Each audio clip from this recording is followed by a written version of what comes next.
વિપક્ષના નેતા ડોક્ટર તુષારભાઈ ચૌધરીએ કુમકોતરના જોરાવરપીર દરગાહે ચાદર ચઢાવી દેશ અને ગુજરાતની સુખ શાંતિ માટે કરી દુઆ। અંબિકા તાલુકાના કુમકોતર ગામ ખાતે આવેલ પવિત્ર જોરાવરપીર દરગાહ ખાતે આજે ગુજરાત કોંગ્રેસના વરિષ્ઠ નેતા અને ગુજરાત વિધાનસભામાં કોંગ્રેસ વિધાનસભા પક્ષના નેતા ડોક્ટર તુષારભાઈ ચૌધરી અચાનક મુલાકાતે પહોંચ્યા હતા। તેમની સાથે અંબિકા તાલુકાના કોંગ્રેસના આગેવાનો અને કાર્યકરો અંબિકા તાલુકાના કોંગ્રેસ આગેવાનમાં માજી તાલુકા કોંગ્રેસ પ્રમુખ ઈચ્છુભાઈ સતીશભાઈ પાંડે, ઈશ્વરભાઈ, વિનોદભાઈ, મોહમ્મદભાઈ ખલીફા અને દરગાહના ટ્રસ્ટી સલીમભાઈ પટેલ પણ હાજર રહ્યા હતા। ડો. તુષારભાઈ ચૌધરીએ દરગાહ પર ચાદર ચઢાવી ફૂલ અર્પણ કર્યા અને દેશ તેમજ ગુજરાતમાં સુખ, શાંતિ, ભાઈચારો અને સમૃદ્ધિ માટે વિશેષ દુઆ કરી।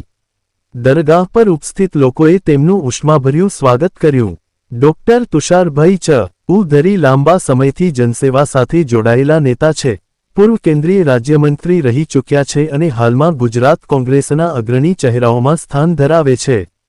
તેઓ આદિવાસી વિસ્તારના વિકાસ, શિક્ષણ, આરોગ્ય અને સામાન્ય જનતાના પ્રશ્નોને વિધાનસભા અને જાહેર જીવનમાં સતત ઉઠાવતા રહ્યા છે। દરગાહ ખાતે કોંગ્રેસના કાર્યકરો અને સ્થાનિક આગેવાનો સાથે સૌહાર્દપૂર્ણ વાતાવરણમાં મુલાકાત યોજાઈ હતી, જ્યાં દેશની એકતા, સામાજિક સૌહાર્દ અને લોકકલ્યાણ માટે પ્રાર્થના કરવામાં આવી। રિપોર્ટર ઇસ્માઇલ ખલીફા।